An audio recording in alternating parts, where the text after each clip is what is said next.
जय हिंद साथियों, modern history की इस क्लास में जो है मैं आपका स्वागत करता हूं।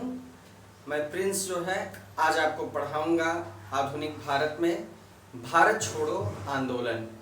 भारत छोड़ो आंदोलन या क्विट इंडिया मूवमेंट दोस्तों एक पार्ट हो चुका है। उसके आगे की चीज़ें आज दूसरे पार्ट में होंगी और इसी के साथ हम इस टॉपिक को कंप्लीट करेंगे। तो भारत छोड़ो आंदोलन में दोस्तों हम पहुंचे थे कहाँ तक? हमने पिछले वीडियो में देखा था दोस्तों भारत छोड़ो आंदोलन में कि सारे महत्वपूर्ण नेताओं को ऑपरेशन जीरो आर के अंतर्गत गिरफ्तार कर लिया गया, ठीक है। और उसके बाद जो है फिर होता क्या है, जब सारे महत्वपूर्ण नेता गिरफ्तार कर लिए जाते हैं और उनको अलग अलग जेलों में डाल दिया जाता है, तो जनता जो है उस समय तक जागरूक हो चुकी थी। उसको ये समझ में आ गया था कि अब जो है ये आंदोलन हमारा है। अगर नेता जो है अनुपस्थित भी है या किसी वजह से वो जो है हमारे बीच नहीं है तो हमें आंदोलन की बागडोर खुद संभालनी पड़ेगी। तो जनता आगे आती है दोस्तों। ये आंदोलन जो होता है ये स्वतः स्फूर्त आंदोलन में तब्दील हो जाता है, ठीक है। तो दोस्तों आइए देखते हैं कि हम जो है आगे इसके बाद क्या पढ़ेंगे, ठीक है। अब उस समय भारत का प्रधान सेनापति कौन था? अगर हम कहें भारत छोड़ो आंदोलन, भारत छोड़ो आंदोलन, क्विट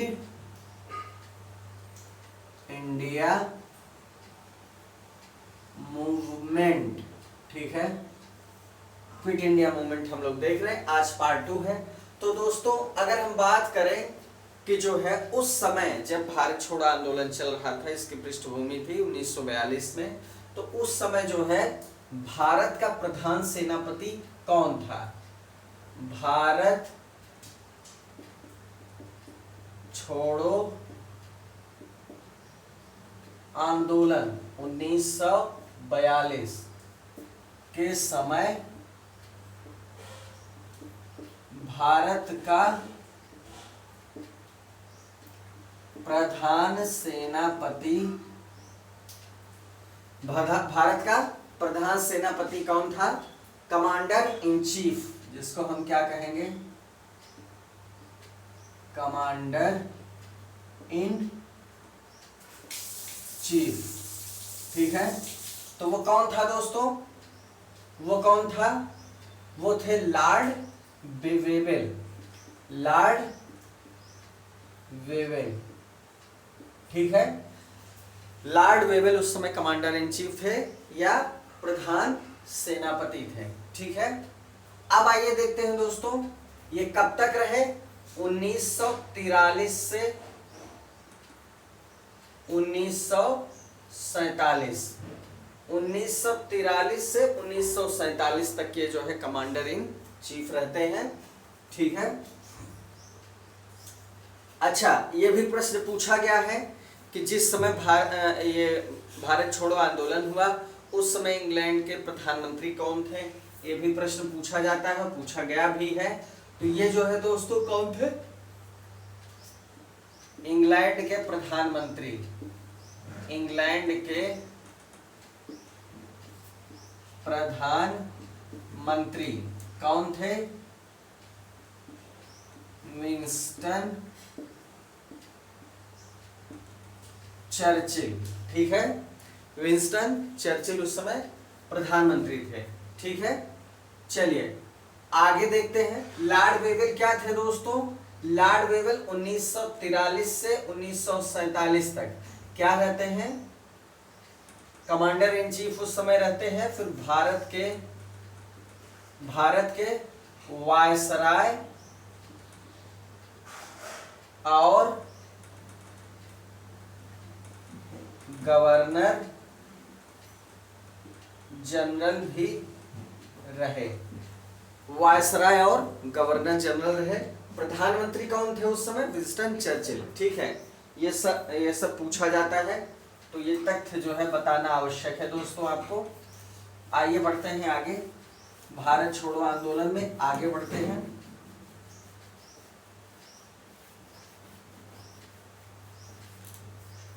आइए देखते हैं दोस्तों इसके बाद कि प्रस्ताव जब पारित किया गया, ठीक है, आपने देखा कि प्रस्ताव पारित किया गया और इस प्रस्ताव को लाया किसने?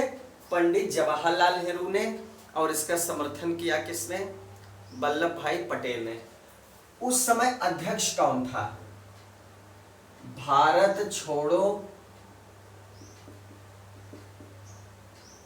आंदोलन का प्रस्ताव पारित करते समय, भारत छोड़ो आंदोलन का प्रस्ताव पारित करते समय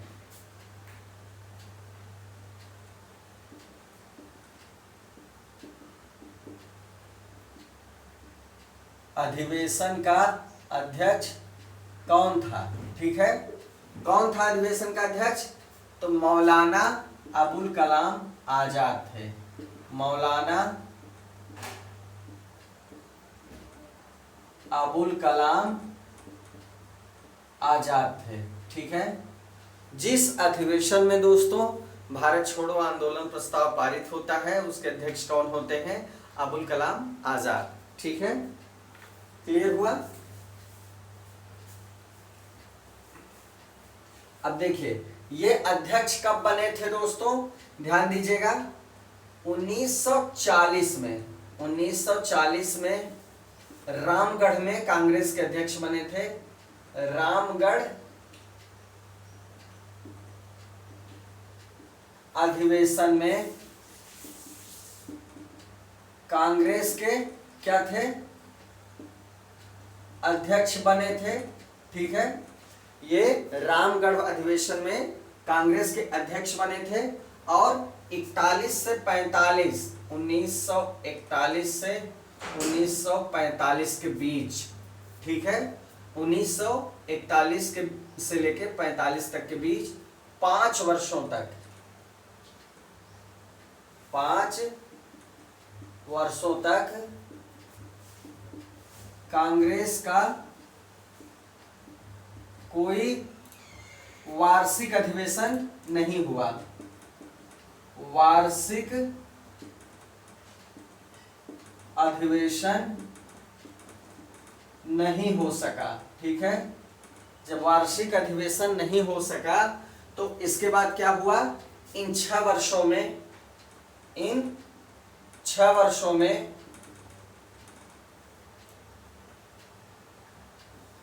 अबुल कलाम आजाद, मतलब आजाद ही अध्यक्ष बने रहे।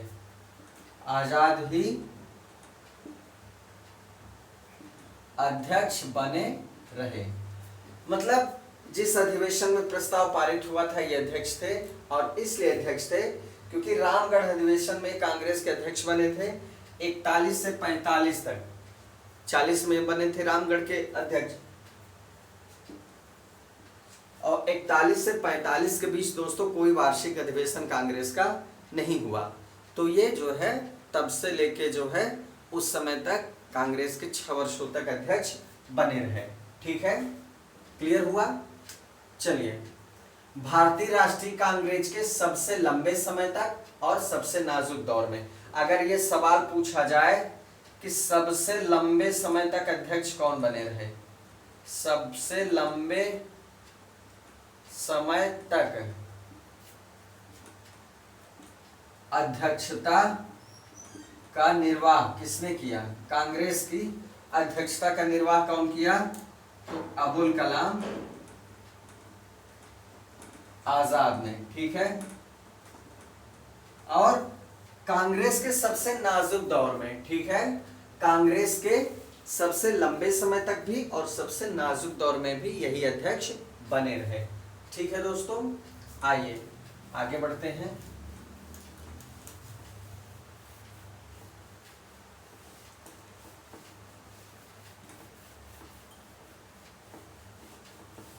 आइए आगे की चीजों को देखते हैं दोस्तों।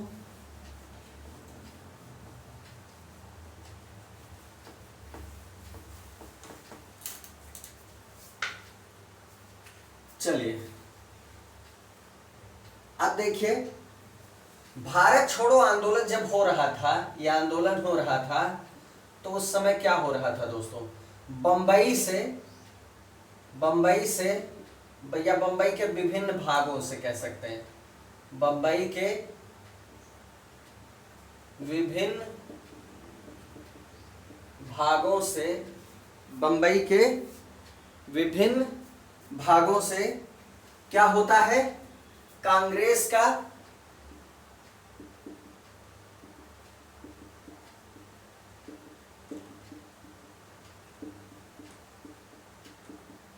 गुप्त रेडियो प्रसारित होता था, कांग्रेस का गुप्त रेडियो प्रसारित होता था, ठीक है, जिसे कहां तक सुना जा सकता था, मद्रास तक सुना जा सकता था।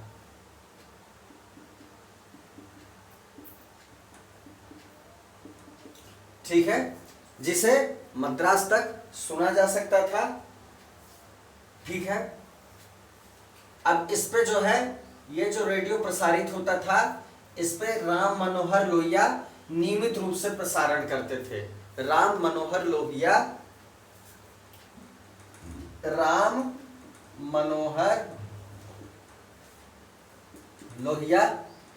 नियमित रूप से प्रसारण करते थे। ठीक है, जिसको बंबई के विभिन्न भागों से प्रसारित किया जाता था और मद्रास तक सुना जा सकता था, मतलब बहुत जगह इसका प्रसार था। ठीक है, चलिए, उषा मेहता जो है, उषा मेहता कौन थी दोस्तों, उषा मेहता नाम से परिचित होंगे हम लोग। तो उषा मेहता जो थी, कांग्रेस के भूमिगत रेडियो के, उषा मेहता कांग्रेस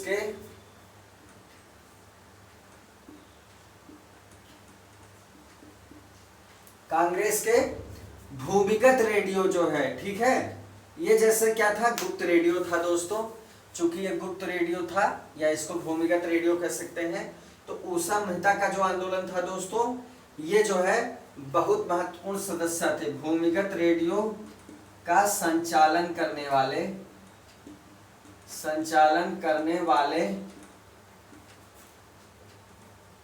दल की महत्वपूर्ण सदस्य थी। बहुत छोटा दल था, बहुत छोटी सी टीम थी जो भूमिगत रेडियो का संचालन करती थी कांग्रेस के। ठीक है, उसकी ये बहुत महत्वपूर्ण सदस्य थी, कौन, उषा मेहता। ठीक है, उषा मेहता उसका महत्वपूर्ण जो है, एक उसकी महत्वपूर्ण सदस्य थी। चलिए, क्या थी, सदस्य थी। ठीक है, आगे बढ़ते हैं दोस्तों।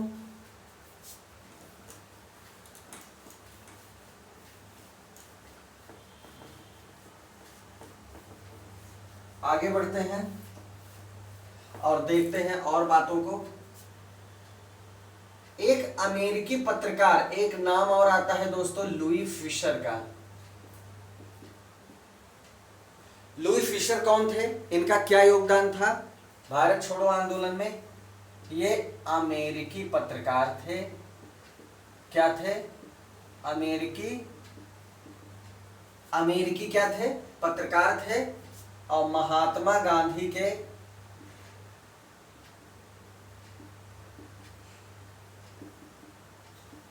जीवनीकार। ठीक है, महात्मा गांधी के जीवनीकार थे, और ये जो है हमेशा इनके साथ साथ रहते थे, महात्मा गांधी के साथ रहे। ठीक है, चलिए, क्लियर हुआ। लुईस फिशर ने भी भारतीय स्वतंत्रता की मांग की थी, भारतीय स्वतंत्रता की मांग की थी। ठीक है, लुईस फिशर ने भी भारतीय स्वतंत्रता की मांग की थी। और दोस्तों जो है, इनके साथ और भी लोग थे, अमेरिकी बुद्धिजीवी पर्ल बग थे, एडगर स्नो थे, एमएल सुरमेन थे, नॉर्मन थॉमस थे। चलिए, ये नाम याद रखिए, बहुत है। लुई फिशर जो है, चूंकि अमेरिकी पत्रकार थे, ये जीवनीकार भी रहे हैं महात्मा गांधी के, और इन्होंने भारतीय स्वतंत्रता की मांग भी की है। इनके बारे में आपको जानना आवश्यक है। ठीक है, अब देखिए, अगर ये पूछा जाए कि सबसे ज्यादा व्यापक दंगा कहाँ हुआ, भारत छोड़ो आंदोलन के समय सबसे ज्यादा व्यापक दंगा कहाँ हुआ, तो आप क्या बताएंगे दोस्तों? बिहार और संयुक्त प्रांत में। ठीक है, कहाँ हुआ? भारत छोड़ो आंदोलन, ठीक है, भारत छोड़ो आंदोलन के दौरान 1942 से उत्पन्न दंगे, ये सबसे ज्यादा कहां व्यापक रहे? बिहार और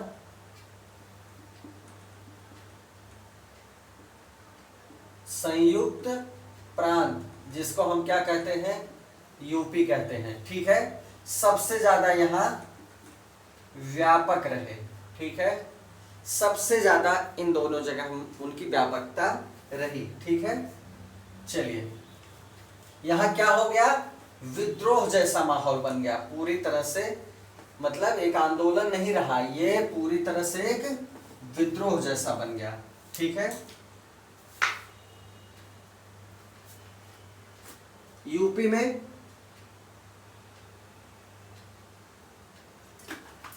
पूर्वी यूपी में दोस्तों,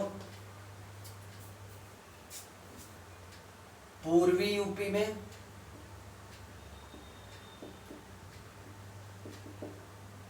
पूर्वी यूपी में क्या हुआ? कहां कहां? आजमगढ़, बलिया, ठीक है, गोरखपुर, ठीक है, पूर्वी यूपी में कहां कहां? आजमगढ़, बलिया और गोरखपुर। और बिहार में, बिहार में कहां कहां? बिहार में दोस्तों गया, भागलपुर,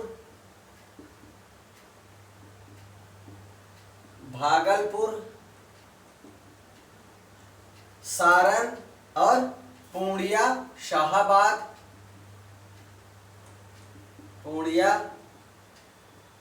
शाहाबाद, मुजफ्फरपुर और चंपारण,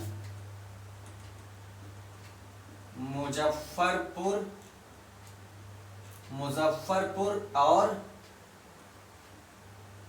चंपारण। ये नाम मैं किस लिए आपको बता रहा हूं दोस्तों? आपने देखा कि दंगे सबसे ज्यादा व्यापक कहां रहे? संयुक्त प्रांत या यूपी में और बिहार में, भारत छोड़ो आंदोलन के अंतर्गत। और यहाँ पर ये जो क्षेत्र थे, यहाँ पर सबसे ज्यादा स्वतः स्फूर्त आंदोलन हुआ। ये क्या हुआ? स्वतः स्फूर्त आंदोलन का केंद्र थे। स्वतः स्फूर्त आंदोलन के केंद्र रहे। ठीक है, स्वतः स्फूर्त आंदोलन के ये केंद्र है। आजमगढ़, बलिया, गोरखपुर यूपी में, पूर्वी यूपी में, और बिहार में ये स्थान जो है स्वतः स्फूर्त का मतलब ये हुआ कि यहाँ पर जनता खुद आगे बढ़ के जो है आंदोलन में बढ़ चढ़ के हिस्सा लेने लगी। नेताओं के अभाव में भी जो है आंदोलन की जुझारूपन में कोई असर नहीं आया। ठीक है, ये समझना जरूरी है कि आंदोलन पूरी तरह से स्वतः स्फूर्त हो गया, और ये इस आंदोलन की सबसे बड़ी सफलता भी थी दोस्तों। ठीक है, ये इस आंदोलन की सबसे बड़ी सफलता भी थी। तो दोस्तों ये हमने देखा। अब ये जो अगस्त आंदोलन था 1942 का,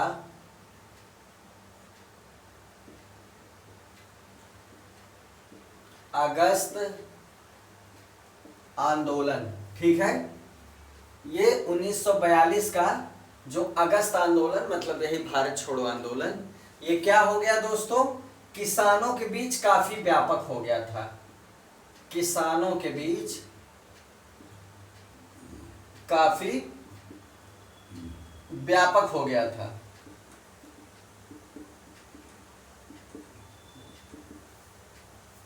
किसानों के बीच व्यापकता इसकी काफी बढ़ गई थी। किसानों के जो अंशकालिक जत्थे थे, इनके जो अंशकालिक जत्थे थे, अंशकालिक मतलब कुछ समय के लिए काम करने वाले, अंशकालिक जत्थे क्या करते थे दोस्तों, दिन में खेती करते, ये दिन में क्या करते, खेती करते, और रात में क्या करते दोस्तों, तोड़ फोड़ की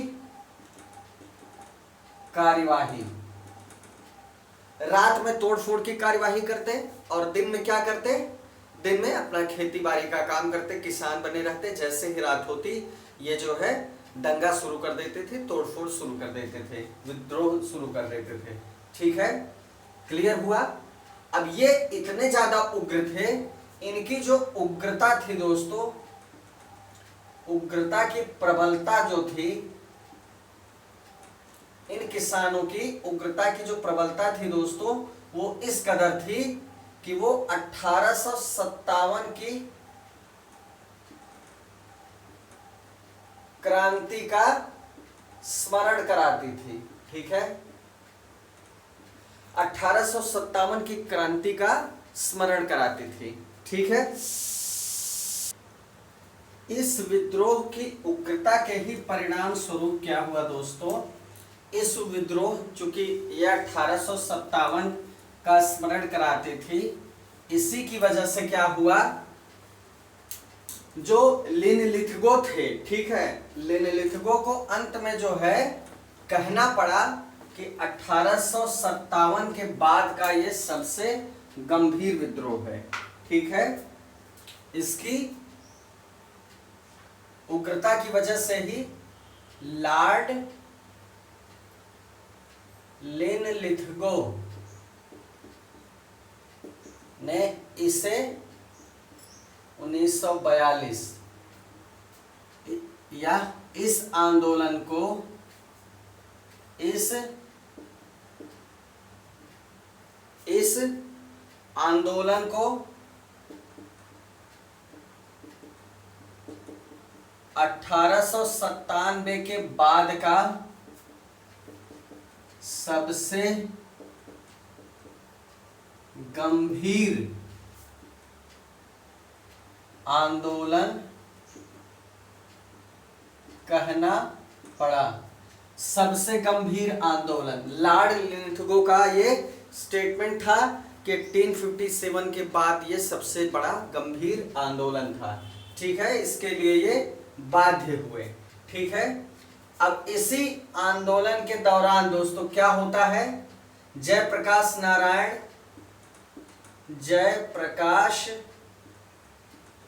नारायण ये कहां बंद होते हैं, हजारीबाग के सेंट्रल जेल में बंद रहते हैं। हजारीबाग के, बिहार के हजारीबाग के सेंट्रल जेल में बंद थे। ठीक है, बिहार के हजारीबाग के सेंट्रल जेल में बंद थे। तो ये क्या होते हैं, यहां से फरार होकर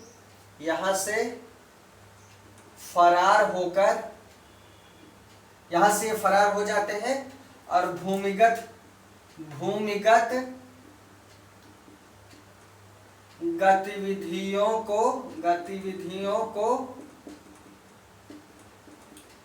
संगठित किया। भूमिगत गतिविधियों को संगठित किया मतलब अंडरग्राउंड होके फिर इन्होंने काम करना शुरू कर दिया, जयप्रकाश नारायण जी ने। ठीक है, चलिए आगे बढ़ते हैं। योगेश शुक्ल, ठीक है, योगेश शुक्ल क्या थे दोस्तों, ये भी इन्हीं के साथ हजारीबाग जेल से भागे, लेकिन मुजफ्फरनगर में गिरफ्तार कर लिए गए। मुजफ्फरनगर में गिरफ्तार कर लिए गए।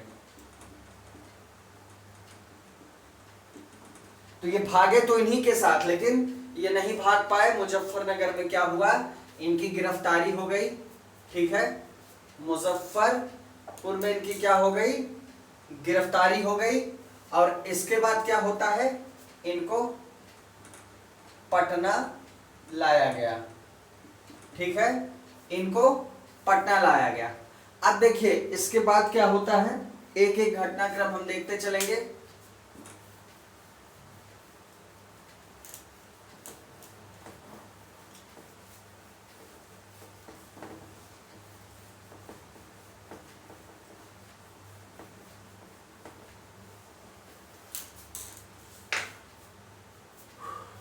आइए देखते हैं दोस्तों, भारत छोड़ो आंदोलन, भारत छोड़ो आंदोलन 1942, ठीक है। इस आंदोलन के बंबई के कांग्रेस सम्मेलन में, बंबई के कांग्रेस सम्मेलन में, ठीक है, बंबई के कांग्रेस सम्मेलन में क्या होता है दोस्तों, गांधी जी ने जो भाषण दिया, ठीक है, उसके बारे में पट्टाभी सीतारमैया ने क्या कहा, वो स्टेटमेंट महत्वपूर्ण है। मैं गांधी जी के भाषण के विषय में, भाषण के विषय में पट्टाभी सीतारमैया ने कहा है, ठीक है, क्या कहा है, यह महत्वपूर्ण है। जब बंबई के कांग्रेस सम्मेलन में गांधी जी भाषण देते हैं भारत छोड़ो आंदोलन के संदर्भ में, तो वो बहुत महत्वपूर्ण है दोस्तों। गांधी जी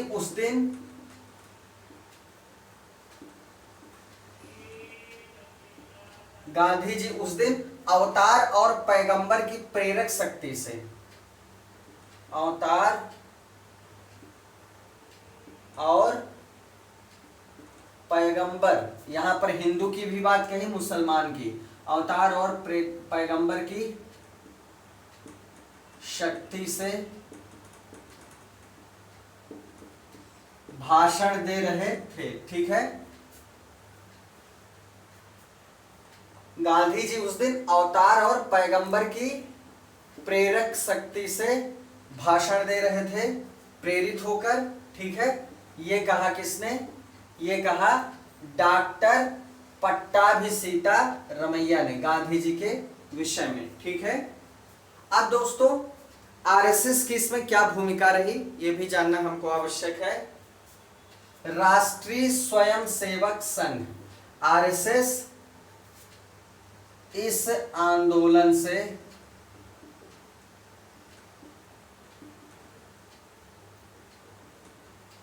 पृथक रहा, आरएसएस इस आंदोलन से पृथक रहा, ठीक है। वर्ष 1940 से लेकर 1947 तक, मतलब विदेशी सत्ता के समाप्त होने तक, मतलब 1947 तक, ठीक है, 1947 में समाप्त होने तक, ठीक है, किसी भी राष्ट्रीय आंदोलन में संघ की कोई भूमिका नहीं थी, किसी भी राष्ट्रीय आंदोलन में संघ की कोई भूमिका नहीं थी, ठीक है। 1940 से 47 तक, जब तक विदेशी सत्ता से हमें आजादी नहीं मिल गई, संघ की कोई भी भूमिका नहीं थी, आरएसएस की कोई भूमिका नहीं थी, इसने अपने आप को आंदोलन से अलग रखा, ठीक है। आइए आगे देखते हैं दोस्तों।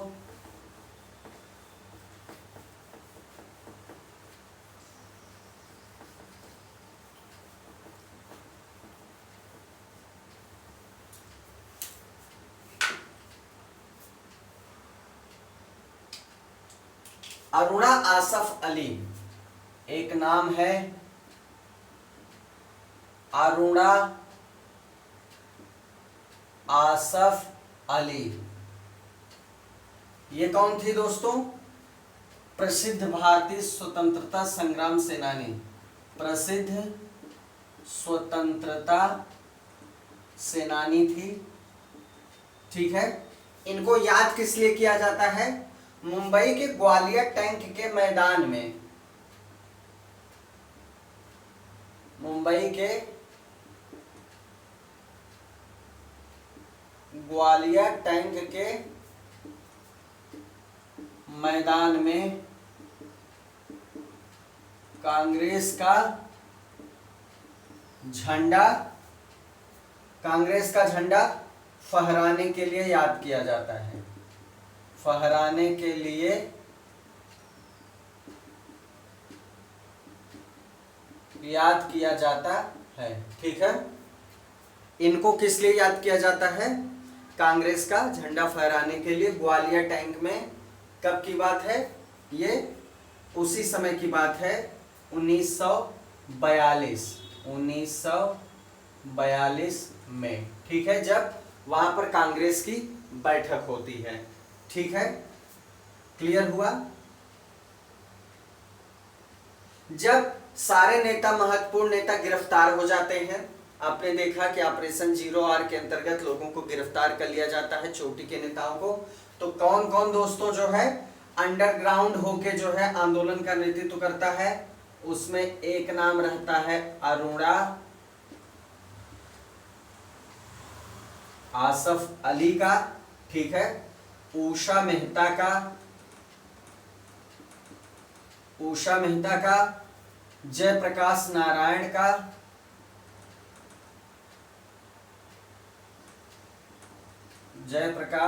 नारायण का, और राम मनोहर लोहिया का। ये लोग क्या करते हैं दोस्तों? बड़े नेताओं की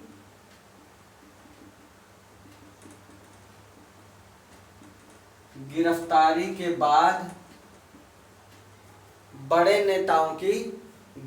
के बाद क्या करते हैं? भूमिगत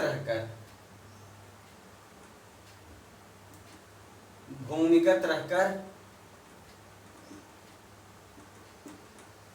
आंदोलन का नेतृत्व किया।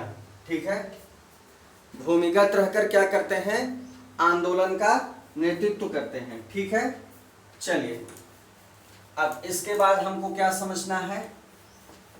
इस आंदोलन से जो भी महत्वपूर्ण बातें हैं दोस्तों, एक भी छूटने नहीं पाएंगी।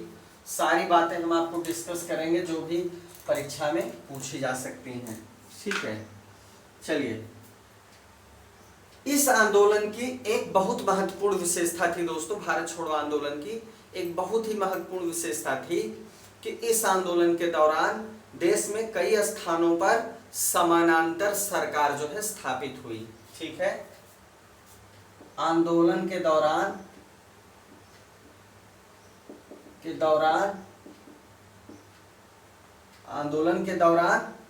कई स्थानों पर समानांतर, मतलब लोगों ने अपने से ही एक पैरेलल जो है समानांतर सरकार बना ली, अपने को आजाद मान के। समानांतर सरकार की स्थापना। ठीक है, समानांतर सरकार की स्थापना। ठीक है, अब यहां पर कहां कहां होता है? बलिया में अगस्त 1942 में, किसके नेतृत्व में? चित्तू पांडे के नेतृत्व में, चित्तू पांडे के नेतृत्व में। ठीक है, चित्तू पांडे के नेतृत्व में। तामलुक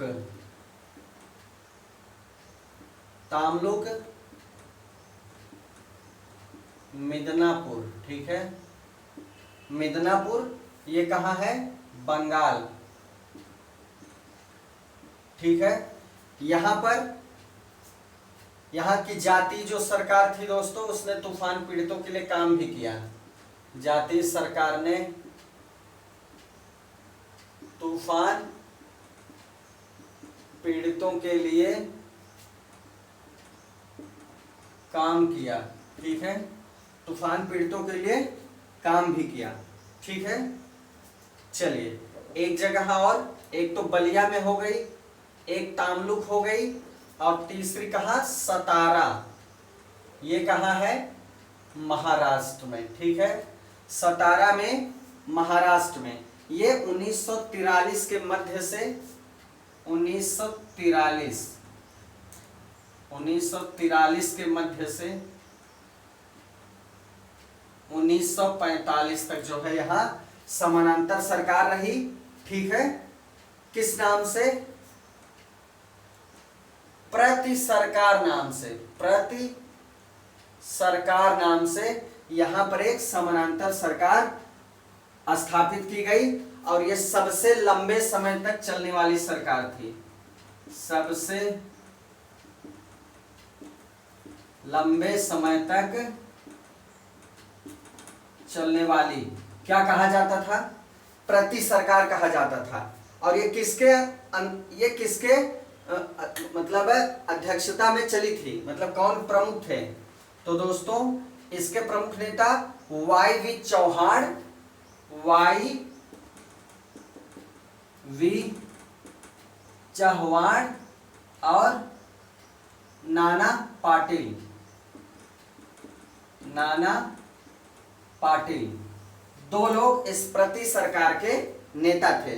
नाना पाटिल और वाई.वी. चौहान ने प्रति सरकार जो महाराष्ट्र में सतारा में 43 से 45 के बीच चली, और ये कोई भी ऐसी समानांतर सरकार में सबसे ज्यादा अधिक समय तक चलने वाली सरकार थी, ठीक है, क्लियर हुआ। तो दोस्तों समानांतर सरकार की स्थापना भी इस आंदोलन की महत्वपूर्ण विशेषता थी। तो हमने देखा बलिया में अगस्त 1942 में, तामलुक में जो मिदनापुर पश्चिम बंगाल, यहाँ पर एक जातीय सरकार स्थापित हुई जिसने तूफान पीड़ितों के लिए काम भी किया, सतारा महाराष्ट्र में, ठीक है। हमने देखा कि वाई.वी. चौहान, नाना पाटिल के नेतृत्व में सरकार स्थापित हुई प्रति सरकार नाम से, और ये सरकार सबसे अधिक समय तक चलने वाली सरकार भी रही। तो दोस्तों इस तरह जो है भारत छोड़ो आंदोलन हमारा समाप्त हुआ, क्विट इंडिया मूवमेंट हमारा कंप्लीट होता है टॉपिक। उम्मीद है आपको समझ में आया होगा, सारे तथ्य हमने रखे आपके सामने, और जो भी तथ्य, सारे तथ्य बहुत इंपॉर्टेंट हैं।